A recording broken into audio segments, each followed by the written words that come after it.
حضور اکرم صلی اللہ علیہ وسلم نے ارشاد فرمایا، میری نسل میں، میری اولاد میں، حضرت فاطمہ کی اولاد میں جب وہ پیدا ہوں گے دنیا میں اور پھر ان کی خلافت قائم ہوگی تو فرمایا گیا کہ پوری دنیا میں صرف اور صرف اسلام غالب آ کر رہے گا۔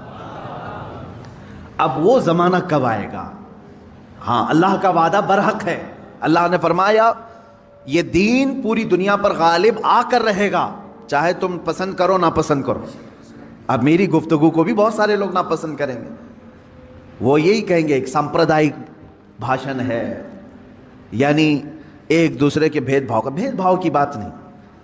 عزیزان گرامی وقار، اب رسول پاک صلی اللہ تعالیٰ علیہ وسلم کے فرمان کا مقصد میں آپ کو سمجھاؤں۔ حضور نے فرما دیا، قیامت کے قریب میری اولاد میں میرا ایک بیٹا پیدا ہوگا جس کا نام میرے نام سے مشابہ ہوگا، یعنی محمد، اور اسے پورا زمانہ امام مہدی۔ رسول پاک صلی اللہ تعالیٰ علیہ وسلم کے فرمان کا مقصد میں آپ کو سمجھاؤں۔ حضور نے فرما دیا، قیامت کے قریب میری اولاد میں میرا ایک بیٹا پیدا ہوگا جس کا نام میرے نام سے مشابہ ہوگا، یعنی محمد، اور اسے پورا زمانہ امام مہدی کے نام سے یاد کرے گا، اور وہ پوری دنیا میں، کائنات میں اسلام کو غالب لا کر رہیں گے۔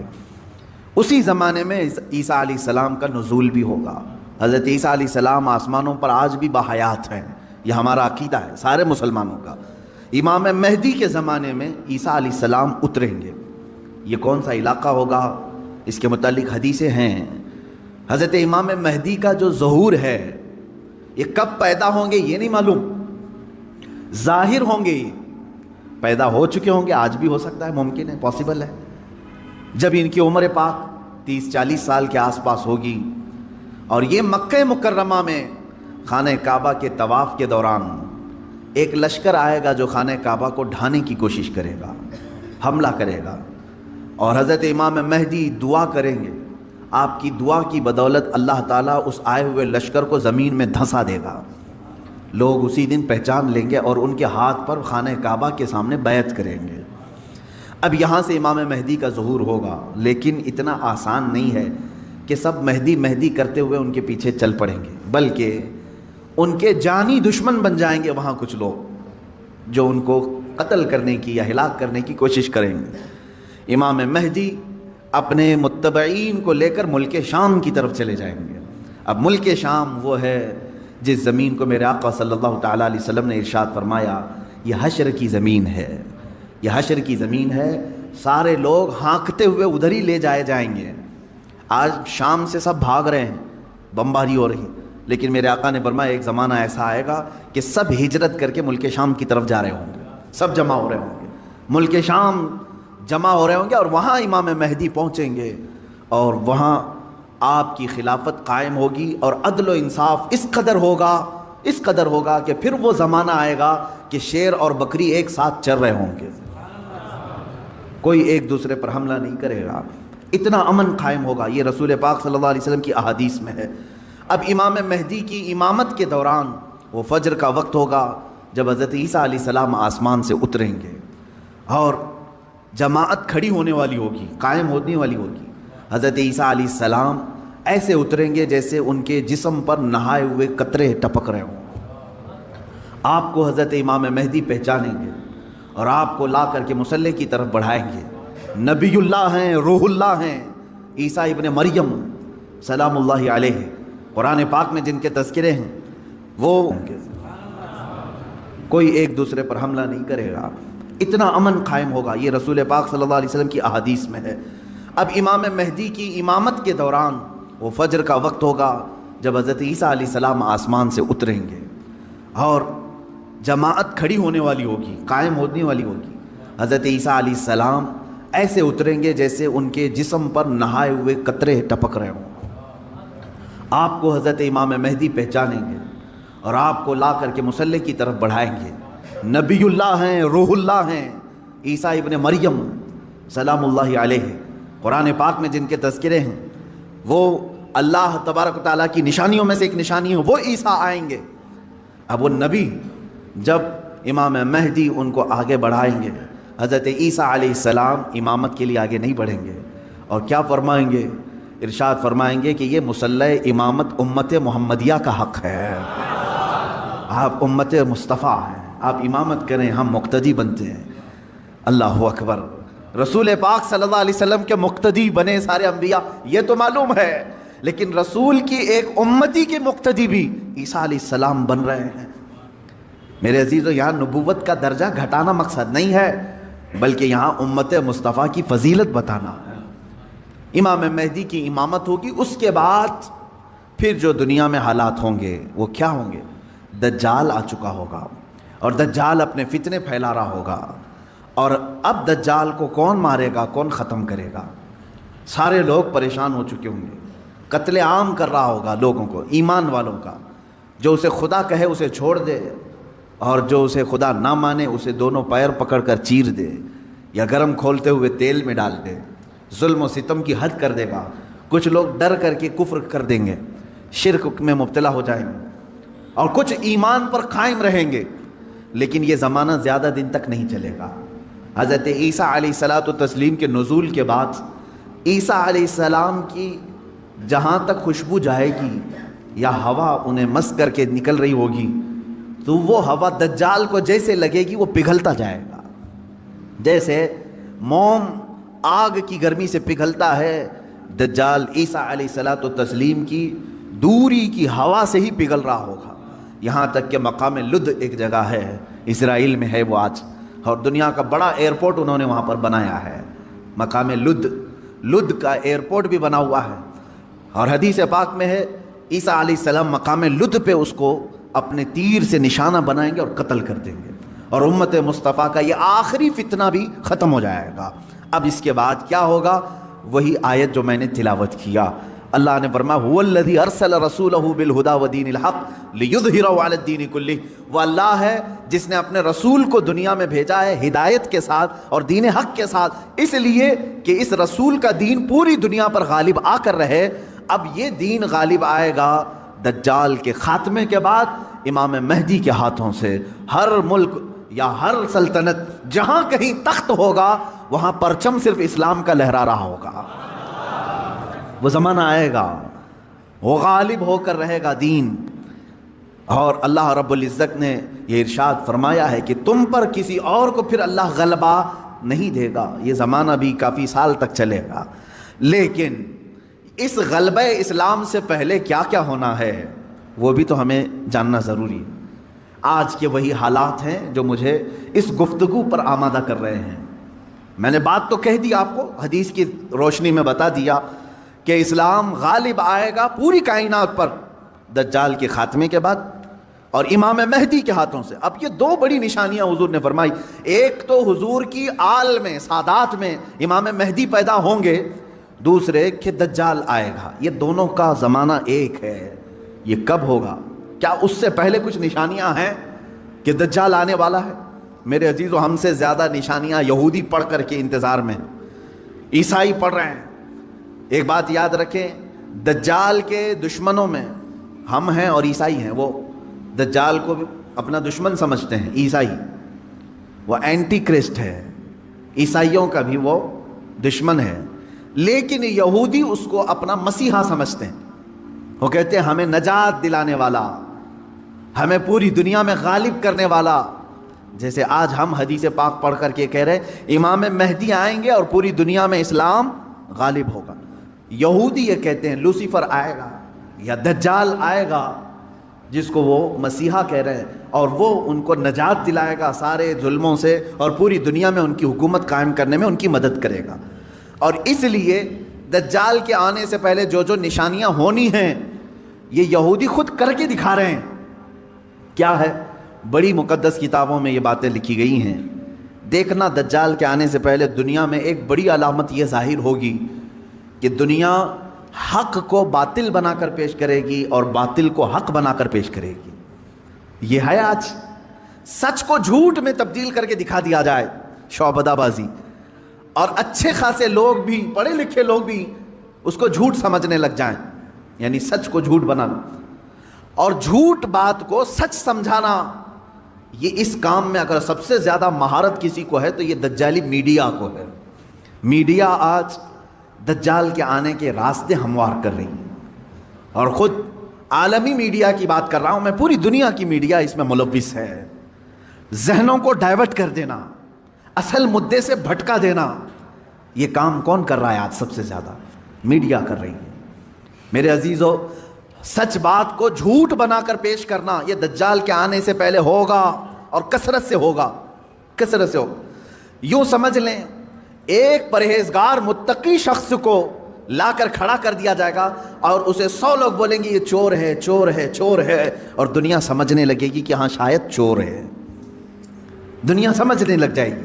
یعنی تقریباً 90% لوگ ان کی باتوں پر یقین کرنے لگ جائیں گے کہ شاید یہ چور ہے، شاید یہ چور ہے. اور اسی طرح کسی ظالم منحوس چور کو لا کر کے وہ کھڑا کریں گے اور کہیں گے یہ پرہیزگار ہے، یہ پرہیزگار ہے، پرہیزگار ہے، اور دنیا اس کو پرہیزگار سمجھنے لگ جائے گی. کیا یہ دونوں چیزیں آج کرنے کے لیے پوری social media, internet, news channel نہیں ملوث ہیں اس میں؟ چوروں کو حکومت پر بٹھا کر کے ان کی فضیلت بیان کرنا ہندوستان سے زیادہ ہمیں کہاں نظر آئے گا؟ سب سے زیادہ ہمیں یہاں نظر آتا ہے. جو پورے کے پورے ملک کو گبن کر کے بیٹھے، اسے مسیحات اور اسے لوگوں کا ایسا بے کسوں کا کس جس کو کہا جائے ایسا بنا کر پیش کرنا، یہ میڈیا کا رول ہے. عزیزان گرامی وقار، پورے ذہنوں کو ڈائیورٹ کیا جائے گا اور تقریباً یہ جادو کی طرح اثر کر جائے گا لوگوں پر. مثال کے طور پر ایک جادوگر کسی محلے میں آتا ہے، شعبدہ بازی دکھاتا ہے. پہلے تو ہوتا تھا سڑکوں پر ہی کھڑے ہو جاتے تھے، سانپ کا کھیل دکھانے والے، یا کسی بچے کو لٹا کر چادر اوڑھا کر اس کی گردن الگ کر کے دکھانے والے، یہ شعبدہ بازی ہوتی تھی. لیکن ایک بات یاد رکھیں، لوگ گھیرا ڈال کر دیکھتے تو ہیں، اس میں 90% لوگ صحیح سمجھ لیتے تھے، جبکہ وہ آنکھوں کا دھوکہ ہے. بہت ساری چیزیں اتنے شارپ طریقے سے وہ جادوگر کر کے دکھاتا ہے کہ تمہاری آنکھوں کو دھوکہ ہوتا ہے. لیکن میرے عزیزوں، اسی مجمع میں 5 یا 10% ایسے لوگ بھی ہوتے ہیں جو اس کے ان کاموں پر یقین نہیں کرتے.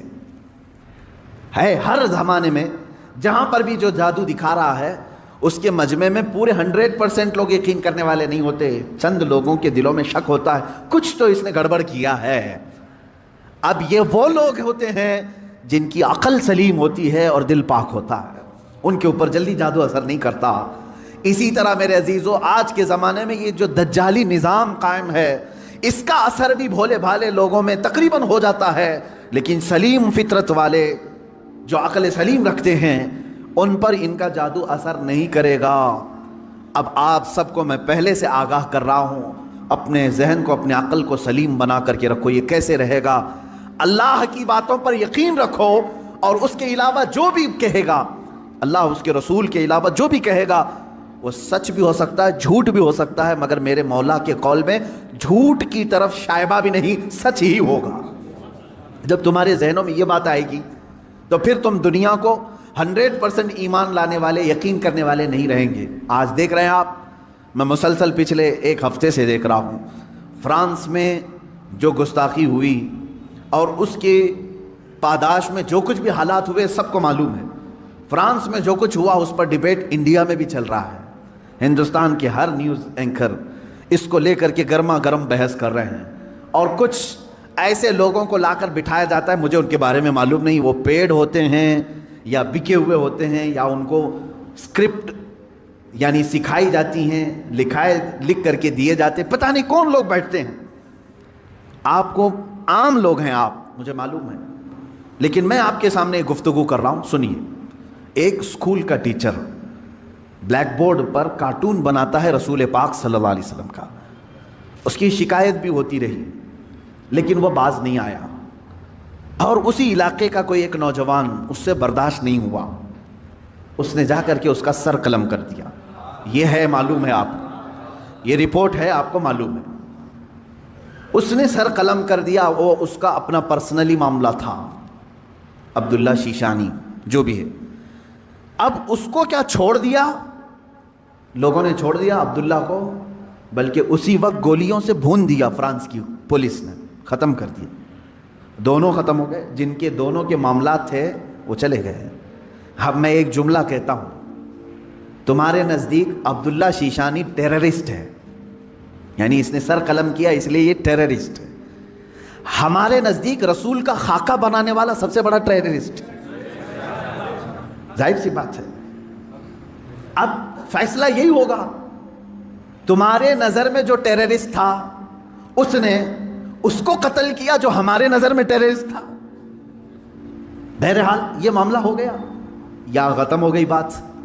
لیکن میرے عزیزو اس واقعے کے بعد فرانس کی حکومت کو کسی ایک کی طرفداری کر کے گورنمنٹ بلڈنگوں پر حضور پاک صلی اللہ علیہ وسلم کے خاکے لگانے کا کیا مقصد تھا؟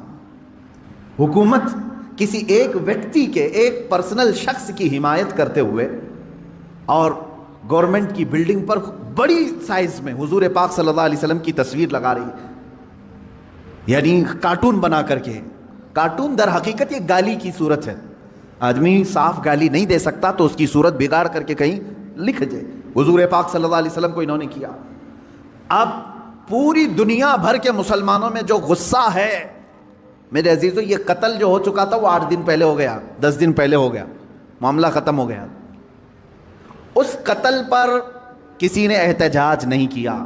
کہیں ہے کسی پروٹیسٹ نہیں ہوا. پوری دنیا بھر کے مسلمان جو راستوں پر آئے یا پروٹیسٹ کیے, کس کے متعلق؟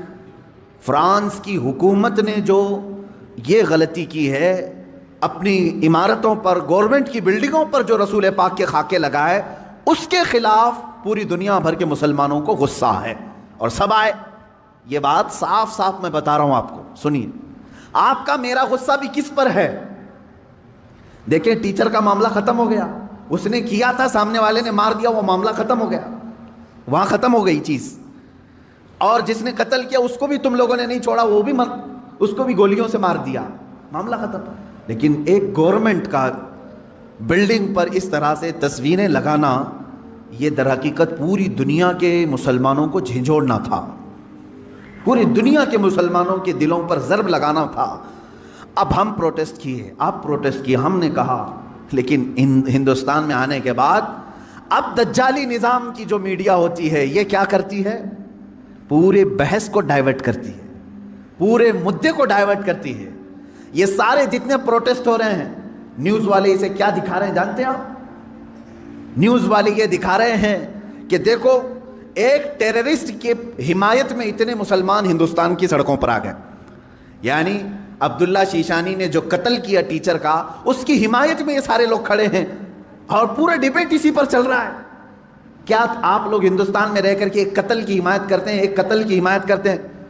ہم نے کہاں یہ قتل کے متعلق پروٹیسٹ کیا ہے؟ بتاؤ ذرا سے. اس عبداللہ نامی لڑکے کا کسی ایک کے ہاتھ میں بینر آیا پوری دنیا میں کہیں پر کہ اس کے قتل کی حمایت میں پروٹیسٹ ہو رہا ہے؟ میرے عزیزو, پورے مدے کو ڈائیورٹ کرنا یہ میڈیا کا کام ہے, جبکہ انہیں معلوم ہے کہ پوری دنیا کے مسلمان جو پروٹیسٹ کر رہے ہیں وہ قتل کے متعلق نہیں بلکہ وہ فرانس کی گورنمنٹ کی حرکتوں پر پروٹیسٹ کر رہے ہیں. اب اس کی ایک مثال میں آپ کو بتا دوں. یہ میڈیا اینکرز یہ کہتے ہیں کہ فرانس کا وہ اندرونی معاملہ ہے, وہ اندرونی معاملہ ہے, وہ چاہیں ان کو فریڈم آف ایکسپریشن ہے, وہ سیکولر ہیں, وہ چاہیں تو کسی ایک ویکتی کی حمایت کریں اور بلڈنگ کی پوری تصویر لگا دیں رسول پاک صلی اللہ تعالیٰ علیہ وسلم کی تصویر سے. میرے عزیزو, اگر یہ فرانس کا اندرونی معاملہ ہے تو انڈیا میں ڈیبیٹ کیوں ہو رہا ہے؟ آپ کے نیوز روم میں یہ بحث کیوں ہو رہی ہے؟ آپ یہ سمجھیں اس زمانے کا سب سے بڑا خطرناک جال یہ میڈیا ہے.